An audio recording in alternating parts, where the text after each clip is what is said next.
자, 우선 우리 박성윤 교수님 출간 축하드리고요. 네, 사실 고맙습니다.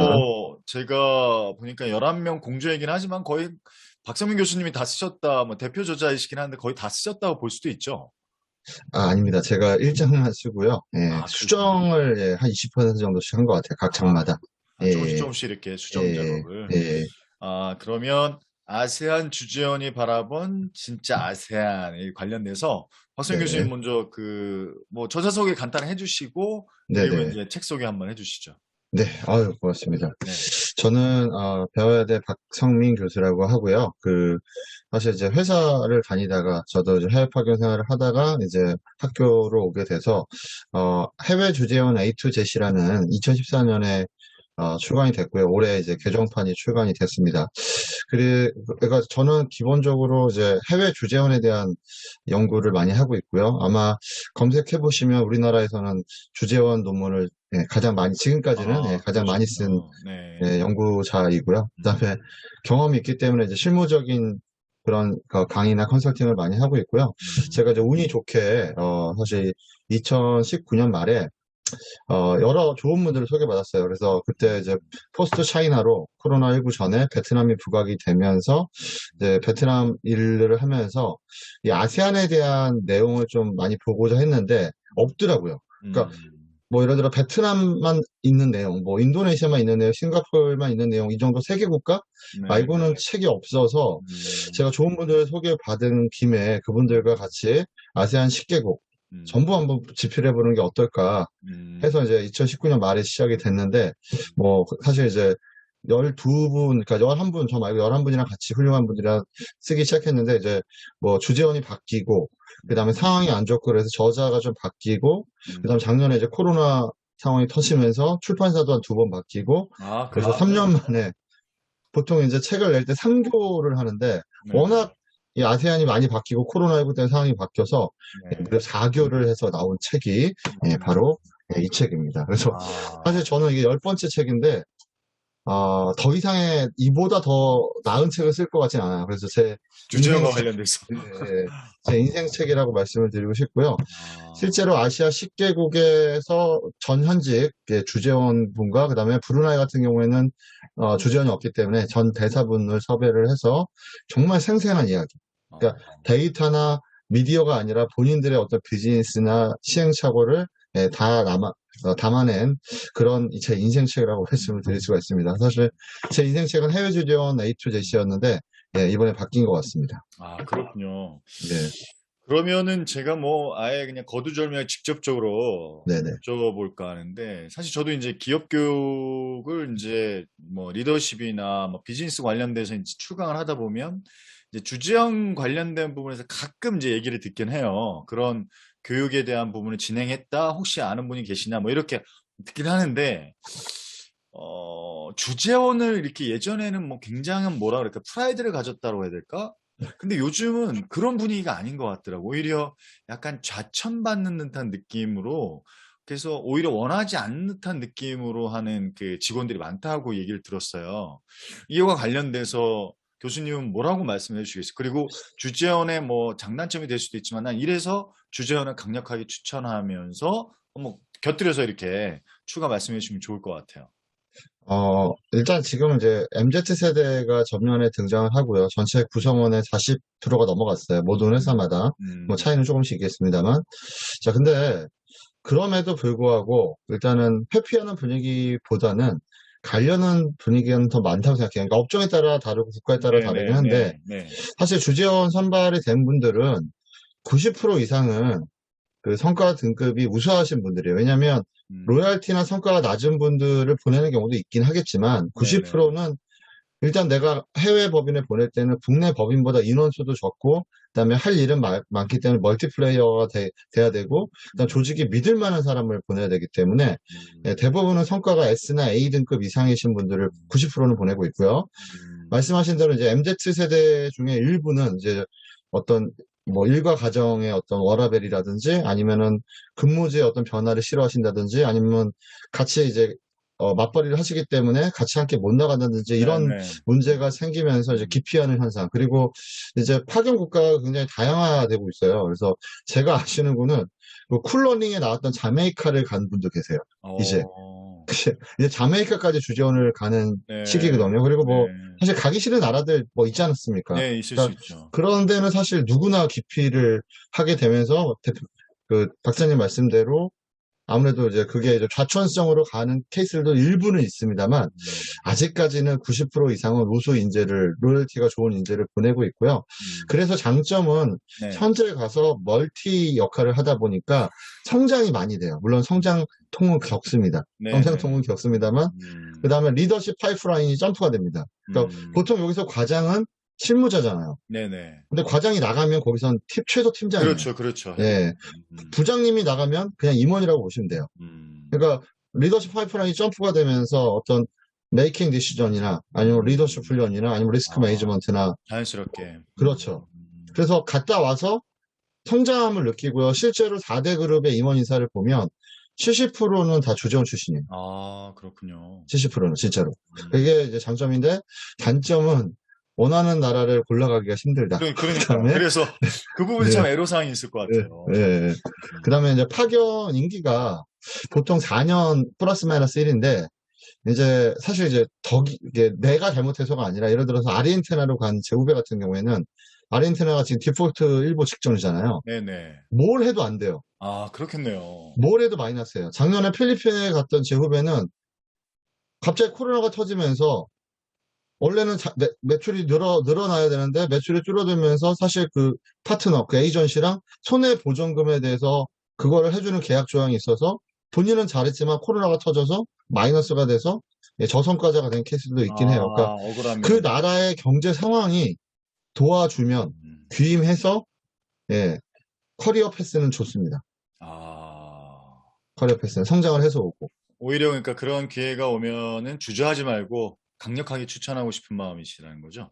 일단 박사님도 해외에서 물론 살고 싶은 나라에 살면 좋겠지만 해외에서 한 4년 정도 네. 살고 싶지 않으세요? 저는 어째 무조건, 돌아오는 게 저는 부담이 기회가 나오면 되거든요. 무조건 나오고 싶어요. 그러니까요, 그러니까요. 음, 그리고 가족들과도 뭐 처음에 조금 적응하는데 시간이 한 3개월, 6개월 정도 걸리는데 그 다음부터는 가족들이랑 같이 지내는 시간이 많아져서 음, 가족들끼리도 굉장히 돈독해져요.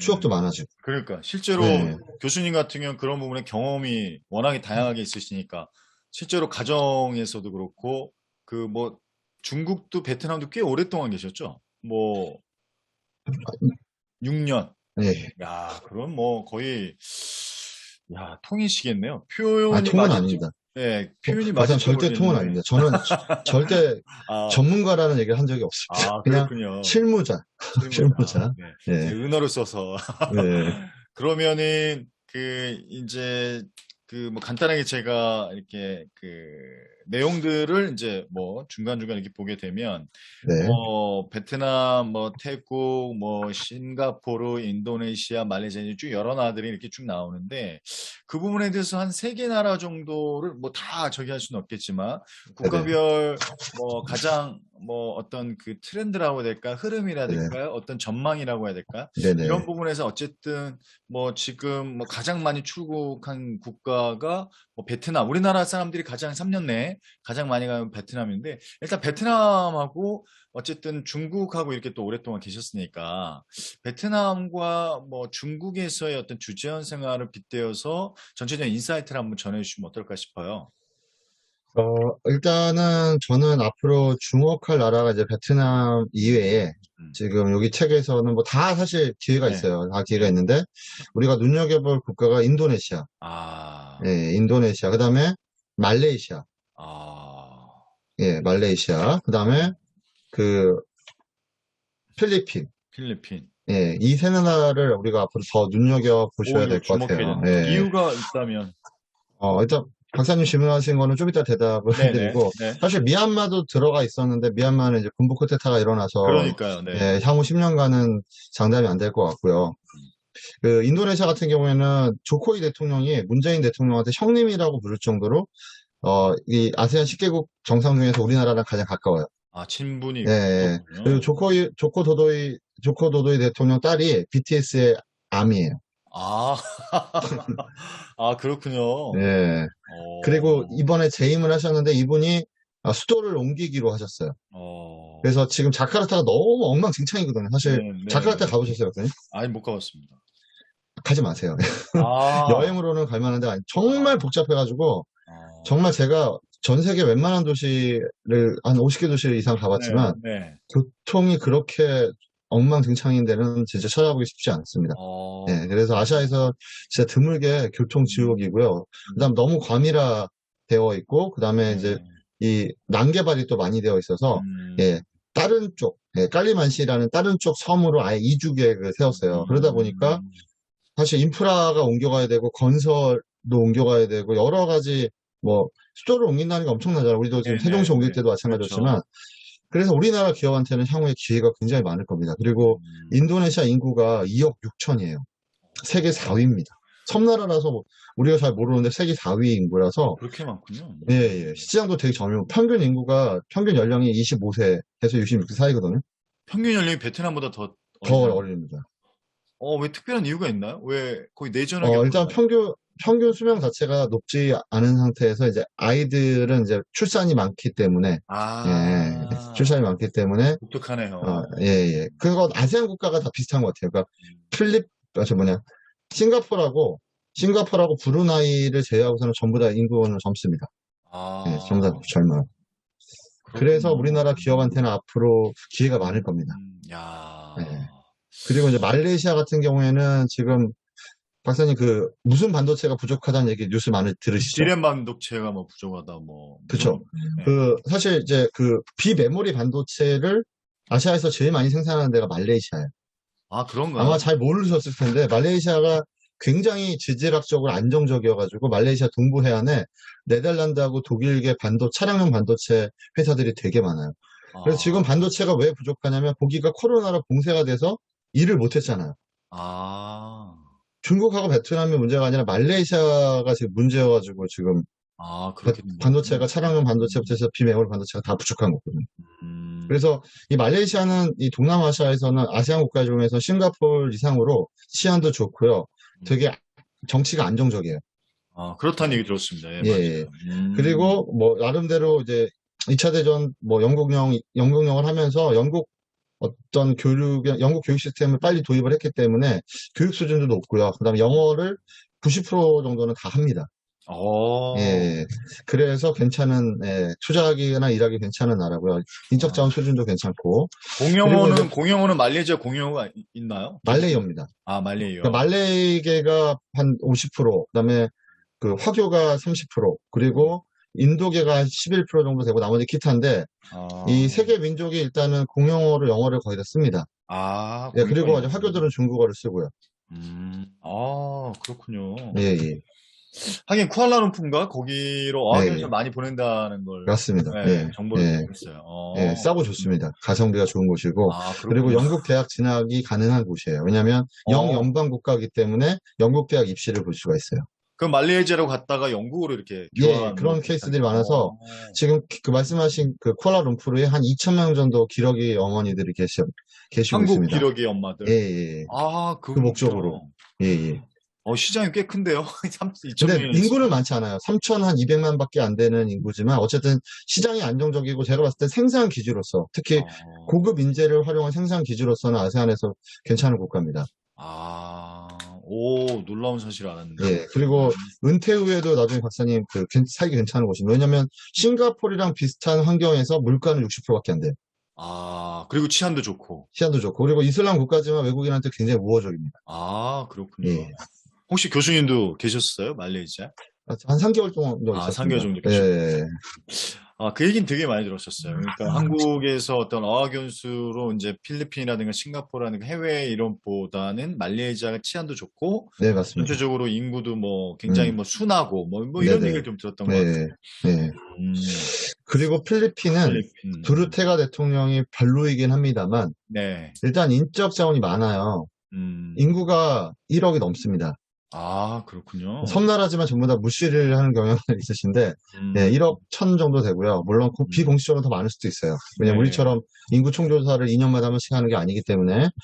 그리고 어쨌든 여기가 치안은 안 좋고, 그 다음에 네. 지역별로 편차는 있지만, 일단 인건비가 싸고요. 그 음, 다음에 영어가 다 돼요. 아, 그렇죠. 예, 영어가 다 돼서 교육훈련만 잘 시켜놓으면, 음, 교육훈련만 잘 시켜놓으면은 나름대로 어느 정도 생산 기지로서는 괜찮을 곳입니다. 아, 예, 그렇군요. 예.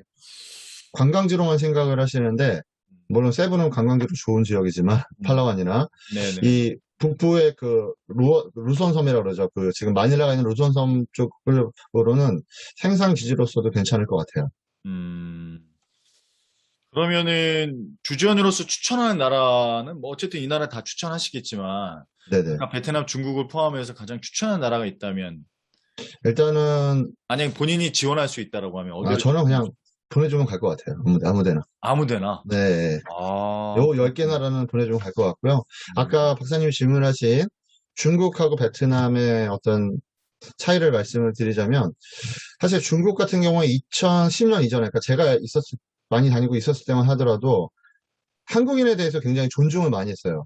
그리고 음. 제가 잘생긴 얼굴이 아닌데도 불구하고 제가 중국에서 많이 들었던 말이 왜 슈아이란 말을 많이 잘생겼는데? 들었어요. 슈아이가 뭐냐면 멋있다. 전 박사님처럼 안 잘생겼는데 네, 슈아이라는 단어를 좀 많이 들었을 정도로 한국인에 대해서 굉장히 좋아하고 아, 존중하고 우호적이군요. 그때만 해도 한국이 좀 경제적 위치가 나았기 때문에 네네네. 많이 배우려고 하고 그랬었는데 이제 2010년이 넘어간 다음에부터는 이제 시진핑 국가주석이 등장하면서 중국 교육이 바뀌어요. 어떻게 바뀌냐면 그 이전에는 후진타오 주석 때까지만 하더라도 이 사회주의 교육을 무조건 3분의 1을 시켰어요. 어떤, 그러니까 인문계건, 뭐 실업계건, 대학도 어, 문과건, 이과건 3분의 1은 사상교육을, 사회주의 교육을 시켰는데, 중국식 사회주의 교육을. 네. 시진핑 주석이 되면서부터는 시진핑 주석이 내세우는 게 중국몽이에요.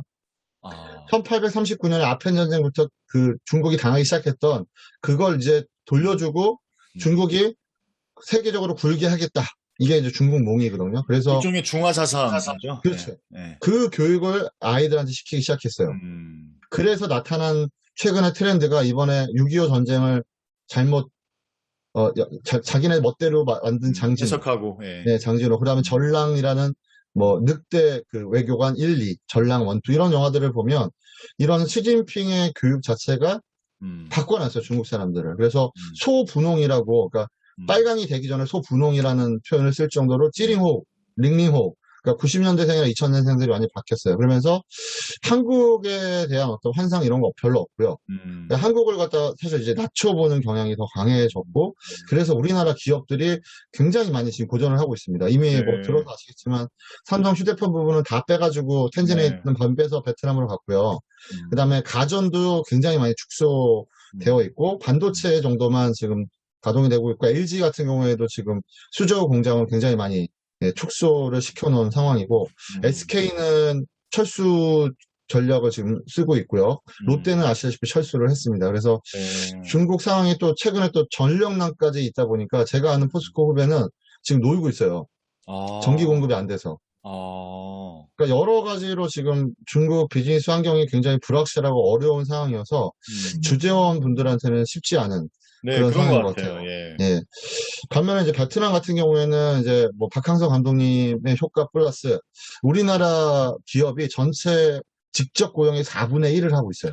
그러니까 아, 그렇군요. 한국 기업이 됐건 한상이 세운 기업이 됐건 해서 한국인들이 고용의 4분의 1을 책임지고 있기 때문에 음, 굉장히 한국 기업에 대한 어떤 투자나 이런 거 환영을 하고 있고요. 그리고 음, 실제로 2019년부터는 일본을 제끼고 음. FDI, 아, 네. 외국인 직접 투자 1위 음, 국가가 됐습니다. 그리고 음, 교민들도 엄청나게 늘었는데 네. 그래서 문제가 뭐냐면 교민들이 많이 늘고 기업들이 늘면서 음, 물가가 많이 올라가요. 음, 부동산이 그러니까 예를 들어서 한국인들이 많이 사는 동네를 보게 되면 한 달에 160도 이제 없어요. 거의 한 180, 200 줘야지. 그러니까 너무 많이 예, 오른 것 예, 같던데요. 진짜 네. 많이 올랐어요. 중국보다 더 비싸요, 지금. 음, 중국보다. 그래서 물가 상승이 굉장히 심상치가 않고, 그 다음에 음, 사실 베트남의 가장 큰 장점은 공식적으로 쉬는 날이 8일밖에 안 돼요. 평균. 아, 내셔널 왜? 홀리데이는 8일밖에 안 되고 토요일도 일합니다. 그래서 전 세계에서 일을 가장 많이 하는 워킹데이를 가지고 있기 때문에 생산성은 높은데 주재원분들도 토요일 날 출근해야 되는 거예요. 쉬는 날 별로 없고. 야. 근데 아니, 배- 어떻게 공산주의 나라에서 어떻게 근로자들에 대한 처우가 어떻게 근데 일부, 베트남은 그 사회주의지만 이제 중국도 마찬가지지만 이제 수정 사회주의잖아요. 그러니까 네. 그 베트남, 중국 같은 경우에 이제 등소평 그러니까 공상량 일당 체제고, 등소평 그 전 그 저기 국가 주석 아니죠. 그 네, 당서기분이 네, 국가 주석은 아니었어요. 그 양반은 네, 당석이었는데 그 양반이 이제 선부론 먼저 부자가 되라. 그렇죠. 흑묘 백묘론 네, 부자가 되는데 검은 고양이든 흰 고양이든 자본주의든 그렇죠. 사회주의든 뭔 상관이냐라 얘기를 해서 네, 사회주의를 좀 바꿔놨잖아요. 네, 네. 마찬가지로 베트남도 더이머이 베트남이 그 캄보디아를 무단 점령했었어요. 그렇죠. 그리고 중국과도 전쟁을 네, 네, 했었거든요. 그렇죠. 네, 네, 네, 잘 모르시는 분들 은 네, 모르시는데 네, 그렇죠. 그래가지고 베트남도 경제 상황이 안 좋아서 중국을 따라서 더이머이 음, 문을 연다라는 뜻인데 더이머이를 음, 하면서 확실히 열어버렸어요. 음, 그리고 그러면서 이제 자본에 대해서 자본이나 성장에 대한 욕구가 워낙 강해요. 그리고 베트남은 아세안 국가 중에서 가장 유교적인 나라입니다. 그래서 음, 교육률도 높고 그다음에 성실해요. 나름대로. 음, 그래서 인적 자원이 나름대로 괜찮기 때문에 지금까지 고속 성장을 해올 수 있었고 무엇보다 더운 나라지만 욕심들이 있어요. 음. 나태하지 않, 그러니까 나태한 사람들도 있지만 제가 봤을 때는 아시안 국가 중에서 가장 근면한 사람들이 음. 아닐까라는 생각이 들 정도로 굉장히 그리고 지적 능력도 뛰어나고, 벤치마킹도 잘하고, 그런 욕심이 있어요, 뭐, 진짜로. 예, 해외에 음. 나가면은 소위 말하는 건달들 하더라도 베트남 건달은 건드리지 말라는 얘기할 예, 정도로 굉장히 맞습니다. 단결도 잘하고 머리도 예, 좋고. 예, 맞습니다. 예, 예. 그렇군요. 네. 아, 그런데 참 독특하네. 그럼에도 불구하고, 뭐 사회주의 공산주의임에도 불구하고, 이야, 그럼 주재원 엄청 고생하겠네요. 8일밖에 못 쉬면. 그래서 제가 야. 요즘에는 저희 때는 안 그랬었는데 격주로 돌아가면서 놀더라고요. 아, 그러니까 자기네들끼리 토요일 날 한국적인 그런, 자기네들끼리. 예, 예. 야, 야, 진짜 억울함이 있겠다, 그럴 때. 그래서 어, 말레이시아 주재원이랑은 또 달라. 말레이시아는 전 세계에서 내셔널 할리데이가 제일 많은 나라예요. 보통 그렇죠. 영연방, 130일, 예, 그렇죠. 130일. 아, 대단하다, 말레이시아. 거기는 주마다 왕이 있어가지고 네. 8개 주의 왕 생일 때 다 놀고요. 그다음에 말레이 명절 때, 말레이 이슬람 명절 때 쉬고, 그다음에 중국인 화교 명절 때 쉬고, 그다음에 인도계 명절 때, 힌디 명절 때 다 쉽니다. 아, 이 말레이시아 처음 알았네. 8개 유나이티드 스테이트예요? 이게 그러니까 주로. 이게 8개 연합왕국. 그래서 이게 아, 그려져 8개 있잖아요. 연합. 예, 예, 예. 아, 그렇군요. 그럼 주선거 따로 하고, 네네. 부정선거, 그렇군요. 네. 야, 그러면 어쨌든 교수님 말씀을 들어봤을 때는 직접 계실 때와 지금은 중국은 너무나 판이하게 네네. 주재원을 포함해서 비즈니스 하기는 굉장히 열악해졌다는 느낌이 강하고. 아니, 열악하진 않았죠. 왜냐하면 생활 환경은 좋아요. 지금은 아예 지갑이 필요 없어요. 진짜로 지갑이, 위챗, 네, 위챗하고 그러니까 우리나라 네이버 같은 쇼파에 아, 하나 깔면은 지갑이 필요 없을 정도로 뭐 레스토랑 가기 전에 이미 다 자리 예약하고 주문합니다. 야, 그리고 그러니까 그 얘기 들은 것 같아요. 우버를 밀어낼 정도로 그 띠디라는 어떤 어플이 저기 차량 호출 서비스가 좋고 삶은 되게 좋아졌어요. 음, 단 불확실성이 높아지고 비즈니스 그러니까. 환경 하기가 녹록치가 않은 거죠. 특히 음. 외자 기업한테는. 이 좀 열외 책과 관련된 열외적인 문제 혹시 요즘에 그 요소수 네네. 사태 그 부분이 중국과 호주와에 일어나는 어떤 뭐 석탄 관련된 네네. 부분에서 일어난 건데 이거에 대한 내용 혹시 간단하게 말씀해 주시면 저는 정확하게 내용은 잘 모르는데 네네. 어떻게 우리가 일종의 보복을 당한 듯한 느낌으로 네네. 약간 그 고래 싸움 뭐 새우등 터진다고 뭐 예. 하여튼 뭐 하여튼 뭐 그런 느낌이 나서 혹시 이 내용이 예. 어떤 것인지. 호주가 2차 세계대전까지만 해도 영연방 국가였기 때문에 영국에 대한 의존도가 컸어요. 근데 네네. 싱가포르 방어를 위해서 호주에 있는 병력 다 보냈어요. 10만 아, 명 정규군을 다 보냈는데 싱가포르이 함락이 되면서 영국이 이제 못 지켜주니까 너네 알아서 해. 근데 이미 정규군 다 보냈잖아요. 네. 그러면서 이제 오스트레일리아라는 영화가 있어요. 니콜 키드만 나오는 네. 영화가 있는데 네. 일본한테 막 공습을 당할 때 이때 나타난 데가 어디냐? 미군이에요. 아, 미국이 이제 그 하와이 까이고 나서 이제 참전을 하는데 처음에 일본한테 밀리다가 네. 이 관아할라라고 이제 호주 위쪽에 섬을 뺏기면서 호주까지 밀려 내려오면서 호주를 전략적 기지로 활용을 하면서 이때부터 호주는 영국에서 미국으로 말을 바꿔탑니다. 음, 그래서 최근에 이제 오커스라고 해서 이제 영어권이죠. 오커스 오스트리아, 그다음에 유나이티드 킹덤, 그다음에 유나이티드 스테이트 아메리카 이 세 나라가 어, 핵잠수함 기술을 공유하는 맞아요. 그런 예, 미국이 협정을 호주에게 맺어요. 예, 이양하는 걸로. 예, 그래서 예. 그래서 호주는 계속해서 반중국 정책을 쓰는 거예요. 음, 그러니까 중국이 이제 호주에 대한 보복으로 호주에 가장 많이 수입을 하는 중국에 수입을 하는 와인하고 석탄을 갖다가 수입을 끊어버렸어요. 네, 근데 그게 자기 발등찍기예요. 왜냐면 호주산 석탄이 연료율이 진짜 좋거든요. 그러니까 네. 호주는 가보시면 그 탄광이 밑으로 파는 게 아니고요. 그냥 산이에요. 아, 그냥 그 그냥 걷어내는 거기서 게. 그냥 역석탄을 캐내면 돼요. 어, 진짜 좋은 나라예요. 아, 그러니까 이 밑에서 캐낸 거보다 그냥 있는 거잖아요. 그러니까 열효율이 네네네. 진짜 좋은데 네. 중국산 역청탄은 호주산 역청탄의 열효율의 반도 안 나와요. 거기다가 아, 호주에서 수입을 하는 동안에 많이 폐광을 시켜버렸어요. 어, 근데 지금 11월 달이 되면서 중국 전역에 난방을 하는데 호주산 석탄은 없고 기존에 있던 석탄들은 다 폐광하고 그러니까 공급이 어, 딸리는 거죠. 그래서 아, 석탄이 남아 돌아야지 거기서 암모니아 뽑아서 요소수를 만드는데 음, 지금 난방용 석탄도 없어요. 그러니까 아, 요소수 뽑지 말라고 중국 정부에서 명령을 한 건데 우리는 공급망이 너무 중국에 치우쳐져 있잖아요. 우선적이고, 예. 작년에 그 와이어링 하네스 그 자동차 부품 하나 없어서 네. 중단됐던 경험이 있었으면 그렇죠, 그렇죠. 좀 한두 군데는 공급망을 음, 다변화시켰어야 되는데 여전히 이래서 이번에 중국은 또 좀 당하는 너무, 거죠. 야, 그러니까 중국과 호주에서의 어떤 그, 어떻게 보면 이제 보이지 않는 전쟁을 하다 보니 그 부분에 대한 석탄 수입을 악수를 두다, 그러니까 악수로 인해서 거기로 뭐 추출을 해야 되는 요소수가 우리에게는 어떻게 보면 어쨌든 뭐 채널 수소이사. 자체가 중국이었는데 예, 예. 이게 중단이 돼 버리니까 지금 제가 봤을 때는 물류 대란이 일어나겠던데요. 이 심각한 예, 상황이던데. 맞습니다.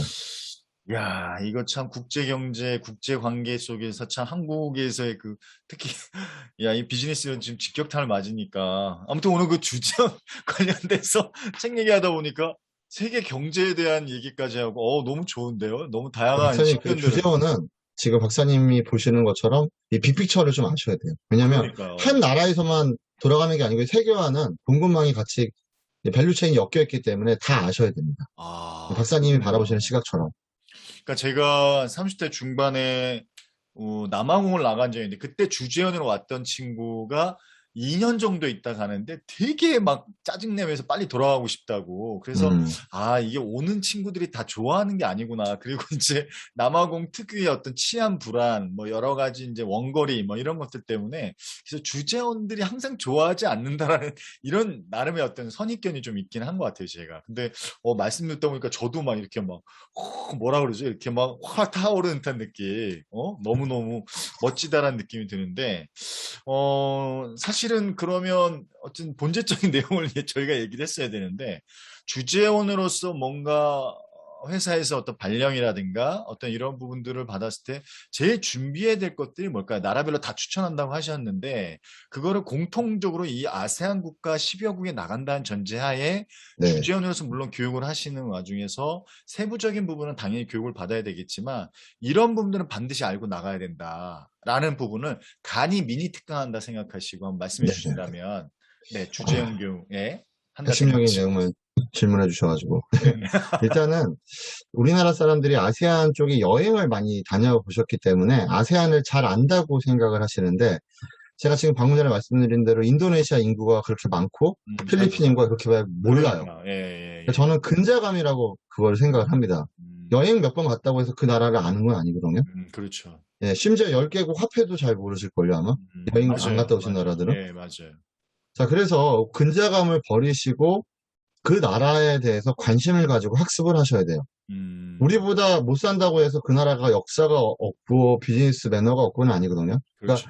그런 거에 대해서 관심을 가지고 이제 공부를 하셔야 되는데 이 책이 나왔기 때문에 이 책만 보셔도 예전에는 다 찾으셔야 됐는데 네, 이제 네, 이 책만 보셔도 네, 네, 공부는 가능하시고 네. 그리고 이제 지리경제학이라고 이제 우리나라 경제학과에서는 잘 안 가르치는 과목인데 사실 그 유럽이라든지 미국에서는 지리경제학이 굉장히 중요합니다. 그래서 지도를 잘 들여다보시면 그 나라의 그 주변에 그 나라에서 어떤 산업이나 어떤 비즈니스가 활발할 것 같고 그리고 어떤 게 문제점이 있을 것 같다가 보여요. 그래서 음. 저는 지도를 잘 보라는 말씀을 아, 드리고요. 지도. 네, 예. 그다음에 내가 이상한 나라 끌려간다고 생각하지 마시고 사실 주재원한테 성공 요소 1위는 뭐냐면 자발성이에요. 자발성. 아까 그 남아공 그 후배분 말처럼 그 비자발성이 있으면 가서 언어도 열심히 안 하고 맞아요. 사람도 열심히 안 만나고 맞아요. 그러면 성과가 떨어집니다. 그러니까 맞아요. 내가 발령 받게 되면 나 너무 이제 기대감을 가지시고 가셔서 가족들과 더불어서 해보고 싶은 거, 여행하고 싶은 거, 먹고 싶은 거 버킷리스트를 작성을 해보시면 이 음, 자발성이 굉장히 올라가요. 음, 저는 그거를 굉장히 추천드립니다. 음. 그리고 경제 언어적인 부분은, 뉴스는 네. 제가 한 가지 더 네. 경제 뉴스를 우리나라는 국제 뉴스가 한 면밖에 없잖아요. 음, 그래서 뭐 포춘지가 됐던지 아니면은 월스트리트이 됐던지 일주일에 한 번씩 나오는 경제 그 주간지를 좀 보는 거를 추천을 드립니다. 경제 주간지요. 예, 예.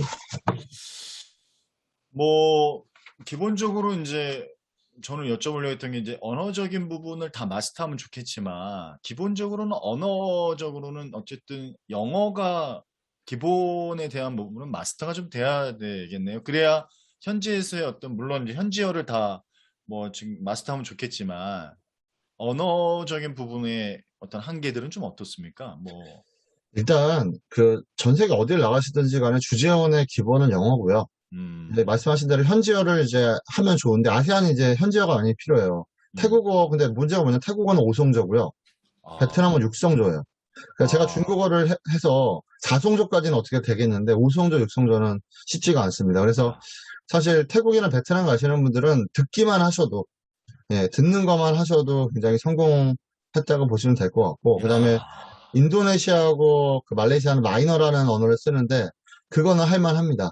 네, 그건 아, 할만하고 그다음에 뭐 싱가포르 같은 경우에는 싱가포르뿐만 아니라 싱가포르, 필리핀, 태국 이런 동네는 화교들 아, 오랑찌나라고 얘기합니다. 올드 차이니스. 오랑찌나들이 아, 거의 대부분 기업을 하기 때문에 음, 그분들이랑은 이제 스몰 토크를 하실 때 중국어를 하시면 굉장히 좋아합니다. 아, 중국어를. 예, 음, 어쨌든 그 화교라고 해야 될까요? 그 중국인들이 어쨌든 동남아 아세안 국가에 굉장한 많은 비즈니스적으로 중요한 역할들을 하고 있겠네요. 네네. 그러면은 아 영어도 뭐 당연히 기본 마스터하되 중국어까지 마스터가 어느 정도 돼 있다면 굉장한 특장점을 발휘할 수 있는 주재원으로서. 맞습니다. 음, 맞습니다. 저는 아까 말씀하신 대로 진짜 이 자발성이나 기대감, 표현이 되게 좋네요. 기대감이란 키워드가 얼마든지 본인이 지사장으로서 거기에 파견돼서 정말 엄청난 그런 본인만의 기회의 장이 열렸지 않나 이 생각이 드는데 그 2년 동안 그냥 버티고 가겠다. 그냥 그리고 이제 한 2배 정도 급여가 나온다 그러던데 맞나요? 회사마다 다른데요. 보통 그 현지에서 받는 수당까지 포함하면 1.8에서 한 2.4 정도 그러니까요. 그러면 받습니다. 예, 예. 거기다가 뭐 근데 그렇다고 주거비도 부자가 되는 건 나오고 아닙니다. 왜냐면 애들 학교도 보내야 되고, 뭐, 집 아, 모자르면 내가 좀 내야 되고, 생활비도 좀 그렇고, 예, 그렇군요. 예, 교수님 경험을 한번 마무리하는, 5분, 10분 안에 마무리하는 의미에서 네네. 중국과 베트남에서의 어떤 스토리텔링 식으로 한번 말씀해 주시면 어떨까 싶은데요. 뭐, 네네. 가족과 같이 나가셨죠? 네네. 네, 나가셔서, 네. 어떤 뭐 주거라든가 네. 교육이라든가 일상의 어떤, 제가 뭐 알기로는 뭐 SPC라든가 뭐 기타 이제 대기업에 계셨던 걸로 알고 있는 주재원으로서, 예, 혹시 말씀해 일- 주신다면. 일단은 뭐, 저 5분 내로 정리를 해서 말씀드리는 그러니까요. 게 네, 그러시죠. 독자들한테도 네. 좋을 것 같아요. 네. 시청자분들한테도, 예. 네. 이제 정리해 말씀드리자면, 중국은, 굉장히 가볼 데가 많아요. 음, 근데 저처럼 직장 집 살면은 재미가 없습니다. 아, 또는 출장 가셔가지고 중국도 출장 많이 다니거든요. 음, 직장 호텔 살면 재미가 없어요. 중국은 정말 볼 게 많아요. 그러니까 음, 저는 만약에 중국을 다시 간다면 중국의 천년을 알려면 시안을 봐야 되고요. 중국의 100년 전을 알려면 베이징을 봐야 되고 중국의 현재를 알려면 샹하이를 보고 중국의 야, 미래를 알려면 선전으로 가라는 얘기가 있거든요. 요 야, 동네들은 다 봐야 돼요. 아, 그리고 저는 티벳을 추천드려요. 티벳.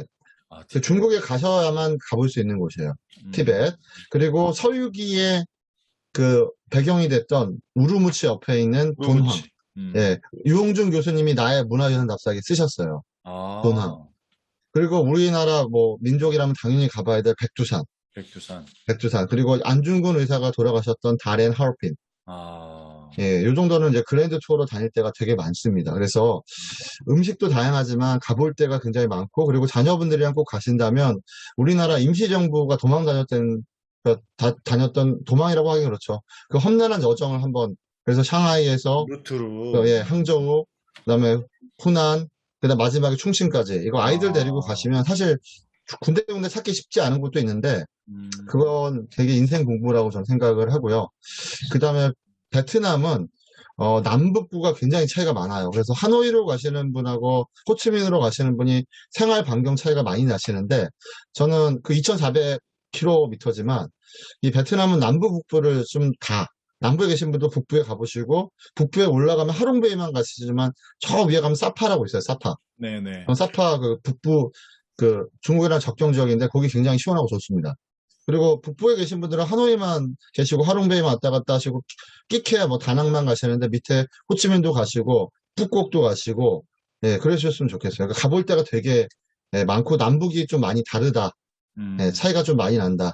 그리고 음, 사람들도 많이 다르고 소비 성향도 좀 많이 다릅니다. 그래서 음, 남북 북부를 나누지 마시고 같이 경험해 보시는 음. 그런 경험을 좀 많이 해보셨으면 좋겠어요. 아, 야, 거의 뭐 전문 여행 가이드 얘기 예. 듣는데. 아, 그렇군요. 베트남은 마지막으로 간단하게. 베트남은 뭐 호치민의 어떤 그런 부분이 아직까지는 뭐 중국은 등소평이고 호치민이 그런 부분에 정식적 지주의 역할을 하고 있지 않나요? 베트남은? 훨씬 더한 것 같아요. 그러니까 훨씬 더 마오쩌둥이라든지 그 그런 것 같아요. 등소평보다 더 더 그러니까 심한 것 같아요. 호치민을 갖다가 뭐라고 그러냐면 호 아저씨라고 부를 정도로 네, 맞아요. 친근하고요. 네. 호치민 그 시신이 하노이에 그 전시되어 있어요. 아, 그 미라 형태로 전시되어 있고 언제 가더라도 사람이 많아요. 진짜로. 아, 그리고 제가 그 집무실도 보고 다 봤는데 정말 검소하게 살다 가셨어요. 음, 정말 민중을 위해서. 저는 뭐 사회주의 지도자이고 우리가 뭐 과거 베트남 전쟁의 적이었던 분이지만 인간적인 면이나 어떤 리더의 면에서는 굉장히 본받을 면이 많으신 분이시라고 저는 생각을 합니다. 그리고 그런 것들이 베트남 사람들한테 많은 영향을 줬다고 봐요, 저는.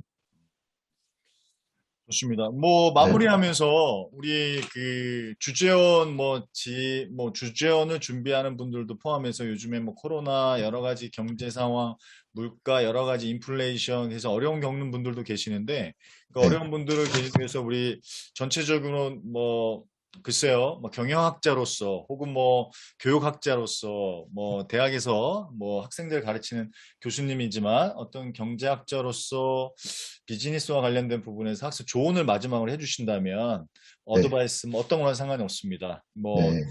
네, 한번 해주시고 마무리 지으면 좋겠습니다. 일단은 국내에서만 근무를 해보시는 것보다는 해외에서 근무하시면 새로운 시각을 갖게 되고 새로운 경험을 갖게 되십니다. 그거는 앞으로 이 글로벌에서 되게 중요한 커리어 유전자라고 생각을 해요. 그래서 기회가 있으시든 없으시든지 저는 해외에 나가서 근무해 보는 것을 적극적으로 추천드리고 뭐 아세안을 떠나서 네, 가고 싶은 아니 관심 있는 나라에 대해서 공부를 하시면 좋을 것 같고요. 지금 포스트 코로나 이후에 지금 요소수 오늘 말씀하셨는데 어쨌든 탈중국화는 많이 될 거기 때문에 대안은 결국 이 아세안입니다.